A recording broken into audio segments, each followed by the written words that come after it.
ہمت نہیں ہے، کوئی اتنا سرمایہ دار ایسا نہیں ہے، کوئی ایسا دولت والا نہیں ہے جو میرے جیسے انسان کے پاس یہ سونے کے سکے پہنچائے۔ میں جانتا ہوں کہ آقا غوث اعظم آپ کے علاوہ یہ کوئی پہنچا نہیں سکتا ہے، لیکن میرے آقا غوث اعظم مجھے سونے کے سکے کی ضرورت نہیں ہے، مجھے روپے پیسے کی ضرورت نہیں ہے، اب مجھے ضرورت ہے آپ کے دامن کی۔ آقا غوث اعظم مجھے آپ اپنے دامن میں چھپا دیجئے، میں اگر توبہ اب اس وقت کروں، آقا غوث اعظم میری توبہ قبول کرے گا کہ نہیں؟ غوث اعظم فرماتے ہیں جا پہلے بچو، پہلے تو غسل کر گیا۔ وہ شخص غسل کرتا ہے، غسل کرنے کے بعد میں پھر باہر گئے غوثیت میں حاضر ہو گیا ہے، عرض کرنے لگا غوث اعظم اب مجھے توبہ کرا دیجئے، اپنے دامن میں چھپا دیجئے۔ آقا غوث اعظم نے توبہ کرائی، اپنے دامن میں چھپایا اور دامن کیسے اٹھایا اور توبہ کرائی اور دامن کیسے اٹھاتے ہیں غوث اعظم اپنی طرف سے ولایت کا پردہ لایا جاتا ہے کہ غوث اعظم توبہ کرانے تیرا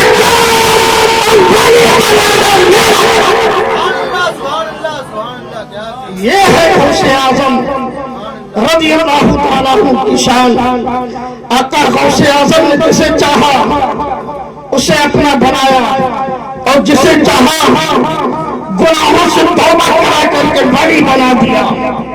ایک مرتبہ ایک شخص اور حاضر ہوتا ہے، آقا غوث اعظم کی بارگاہ میں حاضر ہوا، کہنے لگا کہ حضور میں مرید ہونا چاہتا ہوں۔ آقا غوث اعظم نے ہاتھ کو بڑھایا، اس شخص نے ہاتھ کو بڑھایا، سرکار غوث اعظم جیسے اس کے ہاتھ کو پکڑنا چاہتے تھے اس نے ہاتھ پیچھے کر لیا۔ غوث اعظم فرماتے ہیں مرید نہیں ہونا ہے؟ کہنے لگا ہونا تو ہے، لیکن آقا غوث اعظم میری دو شرط ہیں۔ سرکار غوث اعظم فرماتے ہیں کیا ہے؟ کہنے لگا میں چوری کرنا نہیں چھوڑوں گا اور نماز کبھی نہیں پڑھوں گا۔ سرکار غوث اعظم فرماتے ہیں کہ تیری دونوں شرطیں شریعت کے خلاف ہیں، میں تجھے مرید نہیں کر سکتا۔ کہنے لگا غوث اعظم آپ نے تو بڑے بڑے گنہگاروں کو اس دامن میں پناہ دی ہے، آپ نے تو بڑے بڑے سیاہکاروں کو بدکاروں کو اس دامن میں جگہ دی ہے، مجھ کو بھی جگہ دے۔ سرکار غوث اعظم فرماتے ہیں کہ پہلے تو توبہ ہوا تب تجھے مرید کروں گا۔ کہنے لگا سرکار آپ کے والد ابو صالح موسیٰ کا واسطہ، آقا غوث اعظم آپ کو آپ کی والدہ فاطمہ ام الخیر کا واسطہ، آپ ہم کو اپنے دامن میں چھپائیں اور مرید کر لے۔ سرکار غوث اعظم فرماتے ہیں کہ دیکھ تیری دونوں شرطیں میں نہیں مانتا، لیکن تم میری ایک شرط مان تو میں تجھے مرید کروں گا۔ وہ کہنے لگا کون سی؟ سرکار غوث اعظم فرماتے ہیں کہ دیکھ جب اذان کا وقت ہو تو اذان پڑھ دیا کر۔ اس نے کہا ٹھیک ہے، مرید ہوا۔ سرکار غوث اعظم سے مرید ہونے کے بعد گھر پہنچ جاتا ہے، جب محلے کی مسجد میں اذان کی آواز سنتا ہے تو گھر کے آنگن میں کھڑے ہو کر کے اذان پڑھنے لگتا ہے۔ اذان پڑھتا ہے اور جا کر کے بستر میں لیٹ جاتا ہے۔ ایک دن ہوا، دو دن ہوا، 3 دن ہو گئے۔ اس کی عورت نے کہا کہ یہ بتاؤ جب میں دیکھتی ہوں تم کو اذان پڑھتے ہو اور جا کر کے لیٹ جاتے ہو، جب اذان پڑھتے ہو تو نماز بھی تو پڑھا کرو۔ کہنے لگا نہیں، اذان کا عہد کیا ہے، اذان کا وعدہ کیا ہے میں نے کسی سے، میں اذان پڑھوں گا نماز نہیں۔ اس عورت نے کہا کہ اگر اذان دینے کا اتنا شوق ہے تو چلے جاؤ مسجد اذان پڑھو۔ وہ کہنے لگا میں یہی گھر میں پڑھوں گا۔ اس کے بعد اس کی عورت نے کہا کہ 3 دن ہو گئے ہیں، پاس میں کچھ بچا نہیں، کچھ بھی نہیں بچا ہے، کچھ کہا کر کے لاؤ تو گھر میں کھانا پینا بنے۔ کھانا بنایا جائے؟ اس نے کہا کہ کیا کروں، میں تو پھنسا ہوں، اس لیے میں نے وعدہ جو لیا ہے اذان پڑھنے کا، کوئی ایسا وقت نکالا جائے کہ میں اذان بھی پڑھتا رہوں، اذان بھی ہو جائے اور اپنا کام بھی کر لوں۔ اس کی عورت نے مشورہ دیا، کیونکہ عورتیں مشورہ دینے میں تو آگے ہوتی ہیں۔ اس عورت نے مشورہ دیا کہ دیکھو عشاء کی اذان پڑھنا، عشاء اور فجر میں لمبا غیب ہوتا ہے، عشاء کی اذان پڑھ کر کے جانا، جب تک تم چوری کر کے گھر پہ واپس آ جاؤ گے اور فجر سے پہلے تم چلے آؤ گے گھر پہ، پھر فجر کی اذان گھر پہ پڑھ دینا۔ اس نے عشاء کی اذان پڑھی اور اذان پڑھنے کے بعد وہ چل دیتا ہے۔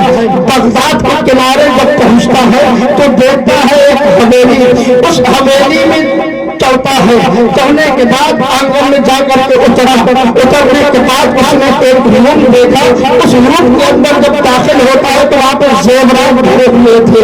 اس نے زیورات اٹھائے اور بوری میں سنبھال کر کے رکھتا رہا، اس زیورات کو سنبھال کر کے بوری میں رکھ رہا تھا کہ صبح کا وقت ہو جاتا ہے، وہ بوری کو اٹھاتا ہے، اٹھا کر کے کندھے میں رکھ کر کے جیسے باہر آنگن میں نکال کر کے لاتا ہے تو دیکھتا ہے کہ وقت تو فجر کا ہو چکا ہے، اذان پڑھ لیا جائے پھر اس کے بعد میں چلا جائے۔ وہی آنگن میں کھڑے ہو کر کے اذان پڑھنے لگا۔ جب اذان کی سماعت گھر والوں نے سنا تو گھر کے لوگ اٹھ کر کے وضو کرنے لگے کہ اذان ہو گئی ہے، وضو کر لیا جائے۔ لوگوں نے وضو کرنا شروع کیا، لوگ وضو کرنے لگے۔ اس کی اذان ختم ہوئی، اس نے پیچھے موڑ کر کے دیکھا کہ لوگ وضو کر رہے ہیں۔ اب یہ سوچنے لگا کہ اگر ہم 2 رکعت نماز کی نیت کر لیں گے، جب تک 2 رکعت نماز پڑھیں گے، جب تک یہ وضو کر کے اپنے اپنے کمرے میں چلے جائیں گے اور ہم یہاں سے بوری اٹھا کر کے نکل جائیں گے۔ اس نے 2 رکعت نماز کی نیت کیا اور نماز پڑھنے لگا، اور جب سلام پھیرتا ہے تو پیچھے مڑ کر کے دیکھتا ہے کہ پوری صف لگی ہوئی ہے۔ لوگوں نے کہا کہ حضور وقت ہو چکا ہے، تکبیر پڑھی جائے۔ وہ کہنے لگا تکبیر میں حضور نہیں ہوں، میں چور ہوں۔ لوگوں نے کہا کہ حضور کیسی باتیں کر رہے ہیں، آپ کو تو اللہ رب العزت نے میرے گھر میں پہنچا دیا ہے، آپ تو بڑے نیک بڑے عادل صاحب انسان ہیں، بھلا چور کسی کے گھر کے اندر گھس کر کے اذان کیسے پڑھے گا؟ سرکار غوث اعظم کا یہ اس نے جو وعدہ کیا تھا وہ نبھا رہا تھا۔ وہ کہنے لگا کہ سنو، میں نے کسی سے عہد کیا ہے، میں نے کسی سے وعدہ کیا ہے، اس وجہ سے میں نے اذان پڑھی۔ میں کوئی پیر نہیں ہوں، میں کوئی ولی نہیں ہوں، میں کوئی تقوی والا نہیں ہوں۔ تو تم لوگ میرے ولی سمجھ رہے ہو، مجھے تقوی والا سمجھ رہے ہو، مجھے عابد و زاہد سمجھ رہے ہو، میں چور ہوں چور۔ لوگوں نے کہا کہ حضور یہی تو آپ کی عاجزی ہے، آپ کی یہی انکساری ہے۔ حضور وقت بہت ہو رہا ہے، ابھی سورج طلوع ہو جائے گا، تکبیر پڑھی جائے۔ لوگوں نے جب اتنا کہا تو کہنے لگا پڑھو پڑھو۔ لوگوں نے جب کہا تو اس نے کہا کہ تکبیر پڑھو۔ تکبیر پڑھی گئی، اس نے نماز پڑھایا۔ نماز پڑھا کر کے جیسے بیٹھتا ہے، لوگ کوئی ہاتھ چوم رہے ہیں، کوئی اس کے پیر چوم رہے ہیں، کوئی پیشانی کو چوم رہا ہے۔ وہ کہہ رہے ہیں میرے پاس سے ہٹو، میں چور ہوں چور۔ لوگوں نے کہا حضور آپ چور نہیں ہیں۔ کہنے لگا تمہیں یقین نہیں، جو تمہارے گھر میں میں نے چوری کیا ہے، یہ بوری میں بھرا ہوا مال زیورات تمہارے رکھے ہوئے ہیں۔ لوگوں نے زیورات دیکھے، ہاں یہ تو ہمارے ہی زیورات ہیں۔ پھر لوگ بیٹھ کر کے کہنے لگے کہ حضور یہ آپ اپنے اوپر یہ چوری کا پردہ ڈال رہے ہیں تاکہ ہم لوگ آپ کو نہ سمجھ سکے۔ حضور آپ کے جیسا کوئی نہیں ہے، سرکار آپ کے جیسا تو کوئی ہے نہیں۔ ہم تو اس وقت فخر محسوس کریں گے کہ آپ کے تلووں کا خبر ہم لوگوں کو مل جائے اپنے مکانوں میں چھڑکنے کے لیے۔ وہ کہنے لگا وہ جب اتنا ہوا تو سرکار غوث اعظم بغداد کی سرزمین پر اپنے مریدوں کے سامنے بیٹھ کر کے مسکرا رہے ہیں۔ سرکار غوث اعظم مسکرا رہے تھے۔ ایک مرید نے پوچھا کہ حضور کیوں کیوں مسکرا رہے ہیں؟ سرکار غوث اعظم فرماتے ہیں کہ پھنس گیا، پھنس گیا۔ سرکار غوث اعظم نے کہا کہ پھنس گیا۔ لوگوں نے کہا کہ حضور کون پھنس گیا؟ کہنے لگے وہی پھنسا ہے جس نے وعدہ کیا تھا کہ اذان پڑھیں گے، نماز نہیں پڑھیں گے، لیکن آج اذان بھی پڑھی ہے اور نماز بھی پڑھی ہے، اور وہ بدبخت کس جانب سرکار غوث اعظم کے حجرے کی جانب منہ کر کے کہنے لگا مان گیا غوث، مان گیا کہ تم نے پڑھوائی دیا نماز، لیکن میں یہ سمجھ گیا کہ جب ایک وقت کی نماز پڑھی لوگوں نے میری عزت کی، رب نے میری تعظیم کروا دی، اگر ساری زندگی نماز پڑھتا تو رب کس مراتب منصب پر پائے۔ یہ ہے سرکار غوث اعظم، اسے بھی ولایت عطا ہوئی، وہ بھی ولی بن گئے۔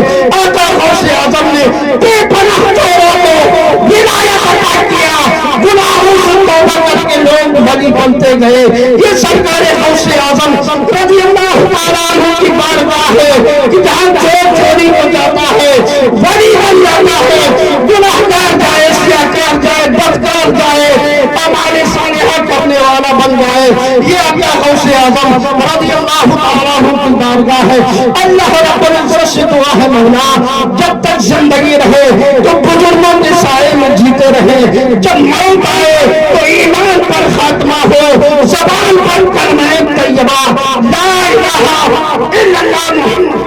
اللہ رب العزت سے دعا ہے مولا کہ ہمارے علی جناب اعظم بھائی نے جشن غوث الورا رضی اللہ تعالیٰ عنہ کا انعقاد کیا ہے، اللہ رب العزت ان کے گھر میں، ان کے مکان میں، ان کی دکان میں سرکار غوث اعظم رضی اللہ تعالیٰ عنہ کا بے پناہ فیض عطا فرمائے، اور سرکار غوث اعظم رضی اللہ تعالیٰ عنہ کے فیوزن سے ہمارا مال فرمائے، جملہ حادثات سے ہمارا، جملہ آفات سماوی آفات عارضی سے محفوظ فرمائے۔